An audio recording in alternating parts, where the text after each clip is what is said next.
말씀을 나누고자 합니다. 자연은 분과 인사할까요? 한 주일 동안 평안하셨습니까? 네, 네.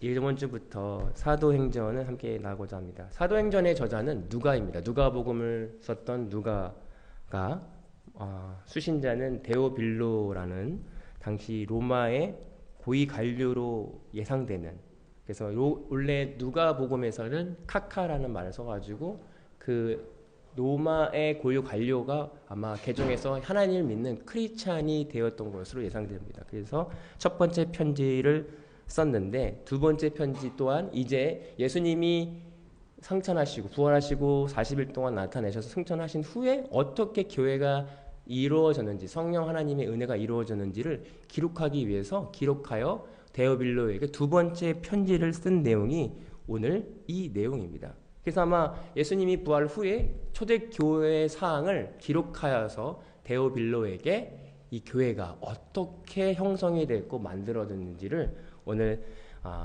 저자인 누가는 기록의 목적을 가지고 있다는 거죠. 그리고 데오빌로에게 두 번째 편지를 써서 교회의 역사를 기록했다고 하는 것이죠. 이 교회의 시작을 보게 되면 우리가 잘 알고 있지만 예수님이 승천하신 후에 성령을 부어주소. 이제는 너희가 나를 돌려 올라오는 것이 유익하다. 왜냐하면 내가 가야 성령 하나님이 오시기 때문에.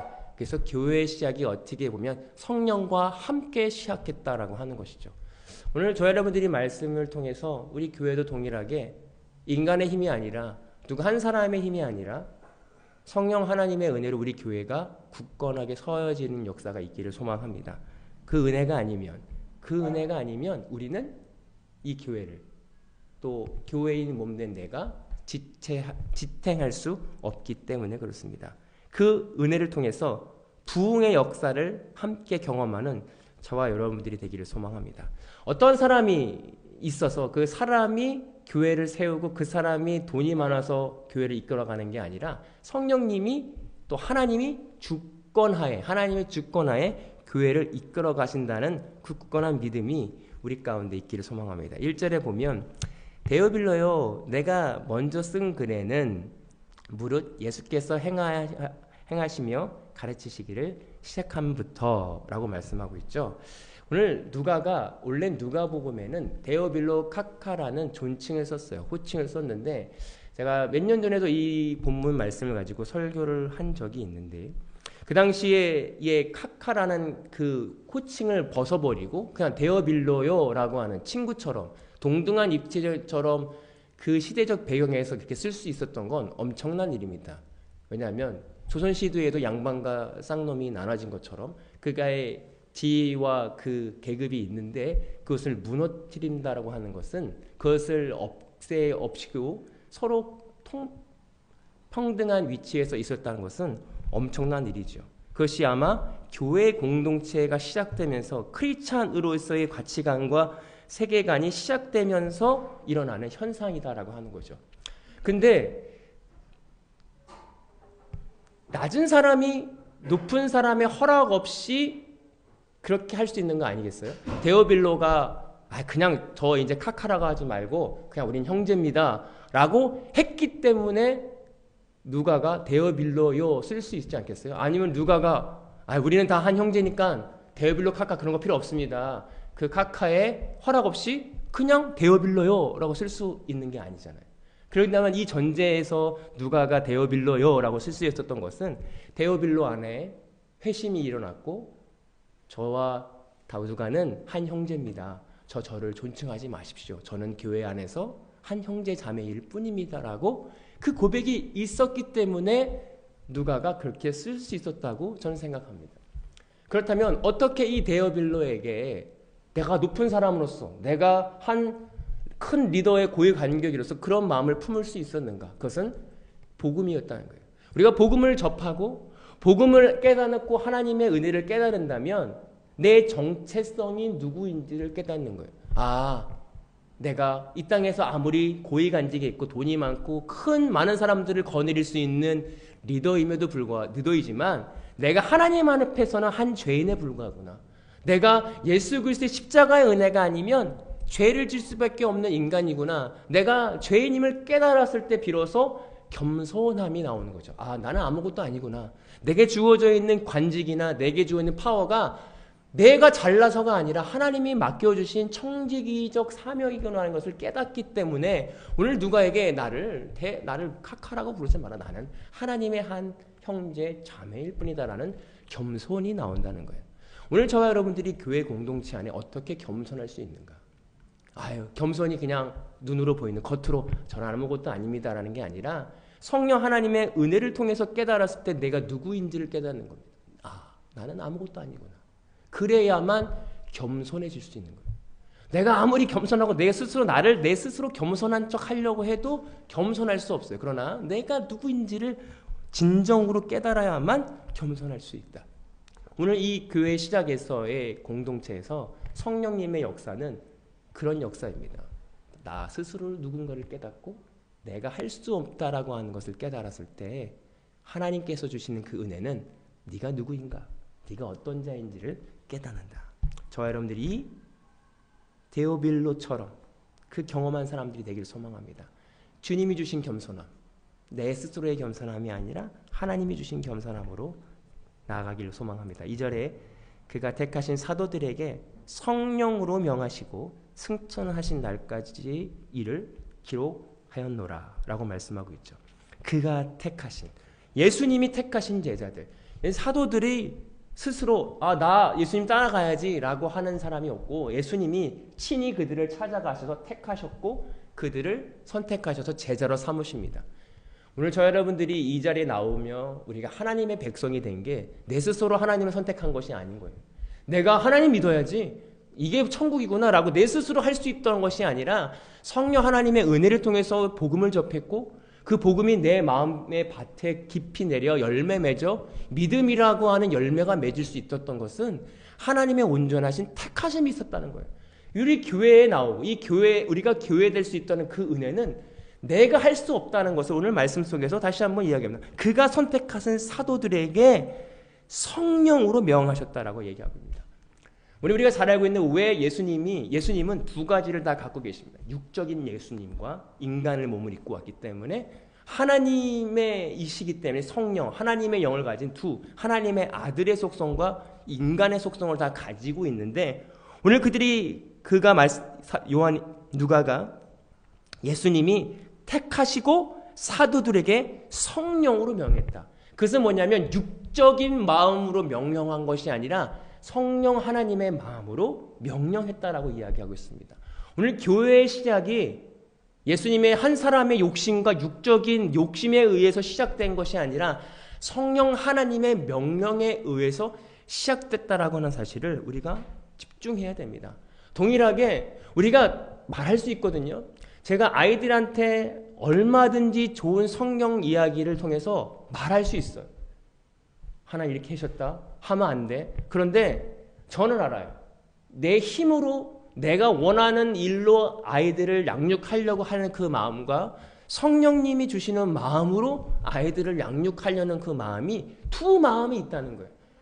우리가 집중해야 되는 것은 뭐냐면 내가 육적인 것을 이용하여 교회와 하나님의 영광을 위해 쓰는 것이 아니라 성령님의 마음으로 해야 된다는 거예요. 성령님이 주시는 마음으로 아이들을 양육하고 성도님들을 사랑하고 이 마음이 제 도전입니다.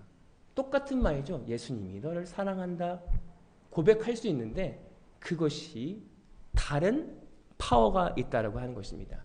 제가 몇 주 전에 양롱에서 일을 하는데 되게 좋은 할아버지신데 크리스찬이 아니에요. 근데 정신은 멀쩡하신데 95세신 정신은 진짜 멀쩡하세요. 근데 누워 계신데 뭐 이야기를 하다가 그 전에도 몇 번 복음을 전하려고 제가 시도를 한 적이 있어요. 근데 안 들으시더라고요. 근데 얼마 전인가 건강이 이제 안 좋아지셨는데 저도 모르게 제가 어떤 의도를 가지고 그분에게 접근해서 말한 것이 아니라 저도 모르게 그분에게 말을 했어요. 언젠가 당신이 두려움이 느껴지면 예수님을 찾으세요. 예수님이 우리의 죄를 위해 돌아가셨고 그 죄를 담당하셨어요. 그런데 저도 모르게 마지막에 예수님은 당신을 사랑합니다. Jesus love you 라고 이제 저도 모르게 그 말을 했는데 예전 같으면 그분의 눈이 그걸 듣지 않은 눈이 있어요. 눈을 보면 사람의 눈을 보면 알잖아요. 근데 저도 모르게 그 말을 했는데 그분의 눈이 약간 듣는 듯한 느낌을 제가 받았어요. 그 말 딱 하고 나왔는데 왜냐하면 제가 그 전에 무슨 말씀을 묵상하다가 제가 너무 감사했어요. 감사해서 와 진짜 이런 말씀이 있구나. 그 감사함 속에서 있다가 나도 모르게 증인이 되어 나오더라고요. 그것은 내가 하는 것이 아니라 성령 하나님의 은혜를 통해서 한 것이구나. 내가 이분의 의도를 가지고 내가 목사기 때문에 뭔가 하나를 복음을 전해야지. 그래서 이렇게 말할 거야. 머릿속에 생각을 하고 말을 했다면 그런 열매가 없을 수도 있다고 생각해요. 근데 하나님의 은혜를 통해서 내가 한 것도 아니고 나도 모르게 왜 그 말을 했는지도 모르겠고 그 의를 통해서 하나님이 하시는 것을 봤을 때 이것은 성령님이 하셨구나. 오늘 우리 삶 속에서 동일하게 우리 교회의 시작이 성령 하나님의 은혜로 시작했다라는 건 뭐냐면 내가 하는 게 아니죠. 내 의도를 가지고 내 생각을 가지고 하는 게 아니라 주님께 붙어 있으면 하나님이 우리를 밀어내요. 우리를 힘을 주셔서 하시는 그 일이 아무리 하찮은 일이라도 그의 열매가 있을 수 있다라고 하는 것입니다. 오늘 저와 여러분들이 이 성령의 열매를 경험하는 저와 여러분들이 되기를 소망합니다. 3절에 그가 고난을 받은 후에 또한 그에게 확실한 많은 증거로 친히 살아계심을 나타내사 40일 동안 그에게 보이시며 하나님 나라의 일을 말씀하시니라. 오늘 예수님께서 40일 동안 많은 사람들이 보이시고 부활의 증거를 나타내셨어요. 내가 이렇게 부활했다. 내가 살아났어. 근데 그 일이 뭐냐면 그게 증거를 보이신 이유가 뭐냐면 하나님의 나라의 일을 말씀하셨다는 거예요. 그럼 하나님의 나라의 일이 무엇입니까? 하나님의 나라의 일은 구원받는 거예요. 야, 내가 이렇게 살아났지? 너희도 나처럼 살아날 거야. 부활할 거야. 여러분, 죽었다 살아난 사람은 많아요. 나사로도 그랬고요. 예수님이 수많은 사람들을 많지는 않지만 여러 명의 사람들 죽었던 사람을 살려내셨어요. 근데 그를 부활이라고 얘기를 하지 않아요. 왜냐하면 그들은 또 죽음을 맞이했거든요. 살았는데 또 죽었어요. 그러나 부활이라고 하는 건 다시 죽지 않는 걸 부활이라고 해요. 예수님이 죽었다가 살아나 부활하셨는데 다시 죽지 않으셨어요. 왜? 부활한 몸은 다시 죄를 짓지 않기 때문에 그래요. 우리가 어떻게 거듭나지 아니하면 하나님 나라에 볼 수가 없다는 뜻은 뭐냐? 내가 완전히 죽고 예수님과 함께 죽고 예수님과 함께 부활해야 더 이상 죄 가운데 가지 않을 수 있기 때문에 그렇습니다. 오늘 예수님께서 그 증거를 내시고 하나님의 일을, 하나님 나라의 일을 말씀하셨던 건 다시 죄 짓지 말라는 거예요. 다시 회개하라는 거예요. 회개해야 나처럼 부활할 수 있다. 나를 의지하여 나처럼 하늘나라에 갈 수 있다라는 그 하나님의 일을 말씀하셨다는 것입니다. 그러나 안타깝게도 우리는 하나님의 나라의 일보다 이 땅의 일이 더 중요할 때가 많아요. 당장의 다음 주, 오늘 우리가 육신을 입고 살기 때문에 우리의 우선순위가 하늘나라의 일, 하나님의 나라의 일보다 내 나라의 일이 먼저일 때가 있습니다. 그래서 예수님께서 말씀하시죠. 먼저 그의 나라와 그의 의를 구하라. 그리하면 이 모든 것이 너에게 더하실 것이다. 우리가 육신의 몸을 입고 있기 때문에 우리 교회가 시작되는 데 있어서 하나님의 나라의 일 말고는 중요한 것이 없다라고 예수님이 40일 동안 그들에게 증거를 보이셨습니다. 오늘 저 여러분들이 나는 무엇을 먼저 생각하는 사람들인가? 하나님의 나라인가? 아니면 내 일인가? 점검해보는 이 시간을 되게 소망합니다. 4절에 사도와 함께 모이사 그들에게 분부하여 이르시되 예루살렘을 떠나지 말고 내게서 들은 바 아버지께서 약속하신 것을 기다리라고 말씀하셨어요. 사도들에게 모이셨어요. 예루살렘을 떠나지 말고 내게 들은 약속을 기다리라. 여러분 기다린다는 게 버스를 기다리면 몇 시 몇 분에 온다는 걸 알고 있기 때문에 사실 기다리는 게 아니에요. 그냥 시간을 허비하는 거죠. 그런데 언제 올지 어떻게 할지 모르는 상태에서 기다린다는 건 굉장한 믿음이 필요합니다. 오는 거야? 안 오는 언제 오는 거야? 대체 어떻게 되는 것이야? 라는 것이죠. 여러분이 이 기다린다는 건 굉장한 믿음이 필요합니다. 저 역시도 그렇습니다. 언제 오실까? 대체 언제 하나님이 이 교회를 향한 뜻이 있을까? 그 이 뜻은 무엇일까? 우리 인간은 언제일까에 그때에 관심이 많아요. 그러나 하나님의 관심은 과정입니다. 우리는 결과에 관심이 많거든요. 그래서 어떻게 됐대? 그래서 그 주인공이 살았대, 죽었대. 그 주인공이 어떤 과정을 통해서 일어났는지에 관심보다 결과, 그래서 잘 된 거야, 못 된 거야. 그래서 내가 구원을 받는 거야, 안 받는 거야. 내가 그래서 지금 내 사역이 잘 되는 거야, 못 되는 거야 대한 관심이 더 있다는 거예요. 제가 막 말씀을 묵상하면서 내가 기다리지 못하는 존재구나.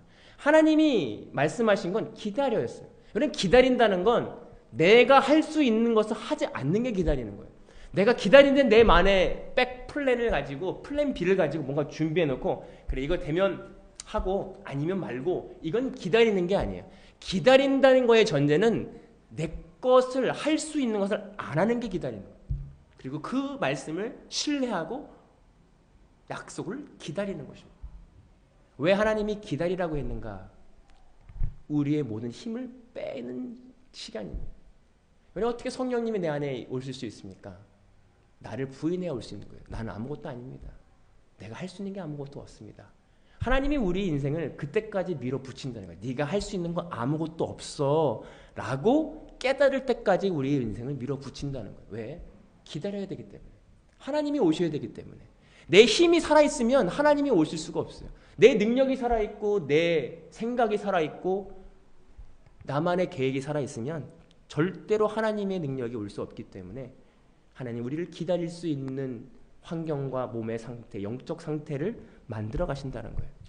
오늘 저 여러분들이 이 교회 공동체 안에서 얼마나 가끔 저 역시도 많이 기다리면서 주님 어떻게 해야 됩니까?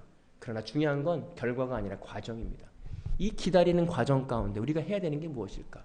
신뢰하지 못하고 기다리지 못하고 분내고 여전히 믿음 없는 우리를 고백하는 거예요. 나를 하나님 저는 믿을 수 없습니다. 하나님을 향한 믿음이 없습니다. 그 믿음 없는 내가 십자가에 함께 죽었습니다. 주님, 주님과 함께 예수 그리스도와 함께 부활하길 소망합니다. 오늘 그 고백을 함께 나누는 저와 여러분들 되기를 소망합니다. 그래서 이르실 때 때와 시기는 아버지께서 자기의 권한에 두었으니 너희가 알 바가 아니요. 그래서 이스라엘 백성 제자들이 궁금했어요. 그러면 이스라엘의 회복이 그때입니까? 그때가 오면 우리가 다 정치적으로 해방되는 겁니까? 그들은 여전히 예수님은 하나님의 나라를 이야기했고 하나님의 일을 이야기했는데 그들은 여전히 인간적인 때를 기다리고 관심을 두고 있었다는 거예요. 그 때와 시기는 관심 둘 바가 아니다. 우리의 관심은 어디 있냐면 지금이에요. 지금 내가 어떻게 쓰고 있는가? 지금 내가 어떤 불신과 원망을 하나님께 갖고 있는가? 하나님이 이 일을 통해서 이 나쁜 환경과 상황을 통해서 나에게 알라고 하는 뜻이 무엇인가에 관심이 있어야 되는데 언제 이게 끝나는가? 언제 이게 끝나서 내가 좀 편해질 수 있는가에만 관심이 있다는 거예요. 그러나 하나님의 관심은 지금 어려운 순간에 너의 악함, 불신, 불만 이것을 어떻게 그리스도와 함께 죽어질 것인가에 대해 관심이 있다는 거예요. 저희가 잘 알고 있는 이스라엘 백성이 40년 동안 출애굽해서 광야를 지나갔을 때 이스라엘 백성들이 40년의 시간을 알았다면 40년 시간만 기다렸을 거예요. 그러나 알려주지 않았어요. 그러면 어떻게 보면 가나안 땅에 들어가는 것보다 물론 가나안 땅에 들어가서도 그 12집 족속과 싸워야 되지만 그 과정 가운데 진짜 참 하나님을 깨닫게 되는 거예요. 그들은 여전히 광야에서 만나와 메추라기를 먹었음에도 예전에 내가 고기와 부추를 먹었는데 저희 여러분들이 동일합니다. 하나님이 어떤 뜻인지를 알아요. 제가 알고 있어요. 하나님 거룩하라는 거구나. 거룩해 하라는 거구나. 그래서 이런 어려움을 주었구나 알았는데 때로는 회상해요. 예전에 좀 편하게 신앙생활 했을 때는 이런 어려움이 없었던 것 같은데 그냥 대충 믿고 그냥 대충 살았으면은 그래도 세상 쪽에서 좀 편하게 살다가 그게 또 좋지 않았나? 저 역시도 그런 생각을 할 때가 있어요. 이게 바로 예전 부추와 고기를 그리워하는구나. 내 영적인 부분이 이쪽 만나 메추라기가 지금 힘든 가운데 하나님의 이미 많은 역사를 했음에도 불구하고 내가 그것을 깨닫는 것보다 예전에 율법 가운데 살아갔고 하나님의 그 은혜를 모르는 그때를 더 회상할 때가 저 역시도 있다는 것을 고백한다는 거예요. 오늘 저와 여러분들이 하나님의 그 시기, 지금 이 시간 가운데 역사하시는 그 하나님, 어떤 때가 아니라 언제 이걸 벗어날까가 아니라 하나님의 그 때에 집중이 아니라 내 현재의 마음이 무엇을 담고 있는지를 점검해 볼 수 있는 저와 여러분들이 되기를 소망합니다. 그래서 유명한 절이죠. 8절 오직 성령이 너에게 임하시면 너희가 권능을 받고 예루살렘과 온 유대와 사마리아와 땅 끝까지 이르러 내 증인이 되리라 하시리라 라고 말씀하고 있어요. 그러니까 너희가 기다릴 수 없지, 힘들지, 그때를 궁금해하지. 그러나 성령이 너에게 임하시면 너희가 능력을 받고 온 유대와 사마리아와 땅 끝까지 이르러 내 증인이 된다. 지금은 내가 너의 증인처럼 보여지고 있지만 성령이 너에게 임하시면, 예수님이 내 안에 계시면 증인이 된다. 저 여러분들이 오늘 성령이 우리 안에 계셔서 그 성령님의 은혜를 통해서 우리가 증인되는 삶을 살기 소망합니다. 우리의 힘으로 될 수 있는 게 아니거든요. 교회도 그렇고요. 내 힘으로 될 수 있는 게 아니에요. 내가 죽어야, 내가 아무것도 하지 않아야, 내가 할 수 있는 모든 능력을 내려놔야 성령님이 하시는 거예요. 그렇다고 그냥 아무것도 안 해야지 두 손 들고 아무것도 내려놓는 것이 아니라 할 수 있는데 안 하고 주님의 뜻을 기다리는 것입니다. 그 기다림, 그 거룩한 기다림은 예수님 신랑을 기다린 처녀처럼 기다리는 거예요. 우리가 잘 알고 있는 10처녀의 비유가 있잖아요. 5처녀는 준비했어요. 그러나 되게 신기한 건 뭐냐면 10명 다 졸고 있었어요. 5명은 깨어 있었고 5명은 졸고 있었다는 것이 아니라 10명 다 졸고 있었어요. 그러나 5명은 기름을 준비했다는 거예요. 5명은 기름을 준비하지 못했다는 이 두 가지밖에 차이가 없어요. 우리는 피곤해서 졸 수도 있어요. 언제 올지 몰라서 잠깐 한숨 팔 수 있어요. 그러나 기름을 준비한다는 것은 뭐냐면 내 안에 있는 그 경험, 성령 하나님의 은혜를 통해서 얻어지는 그 경험, 내 안에 성령이 있는가? 성령이 소유하는가? 어떻게 성령을 소유합니까? 내가 예수님과 함께 죽는 그 순간, 예수님과 함께 살아나는 그 순간, 부활과 함께 죽음과 부활을 경험하면서 오는 내 안에 쌓여진 믿음입니다. 그 믿음이 내 안에 있는 자라야만 예수님이 불시에 오셔도 내 그 기름 가지고 예수님과 함께 천국에 갈 수 있다는 거예요. 오늘 저 여러분들이 그 기름 준비하기 소망합니다. 그 성령 하나님의 은혜가 아니면 이 말씀이 믿어질 수 없어요. 이 말씀이 성령의 감동으로 쓰여졌기 때문에 아무리 박사가 와서 이 말씀을 해석해도 성령님이 풀어주시지 않으면 도대체 이해되지 않는 게 이 말씀이라는 거예요. 어떻게 이 말씀이 읽어질 수 있습니까? 성령님의 은혜로, 지혜로 읽어집니다. 그래서 우리는 이 말씀 앞에 주님, 오늘도 말씀을 읽으며 성령님의 은혜가 아니면 제가 깨달을 수 없습니다. 주님 깨닫게 하여 주옵소서. 기도하고 말씀 읽는 거죠. 그 성령님의 은혜를 구하는 저와 여러분들이 되기를 소망합니다. 기도하겠습니다. 하나님 감사합니다. 오늘 교회의 시작을 보면 성령님의 능력과 사역이 아니면 교회가 시작될 수 없음을 고백합니다. 주님 그 은혜를 갈구하며 그 은혜만 바라보는 우리 모두가 되기를 소망합니다. 성령님 이 시간에 우리를 허락하여 내려오셔서 이 시간에 우리 가운데 자정하여 주시고 은혜를 통하여 하나님의 나라를, 하나님의 뜻을 깨닫는 우리 모두가 되기를 소망합니다. 감사하며 예수님의 이름으로 기도하옵나이다. 아멘. 우리 부흥 찬양하시고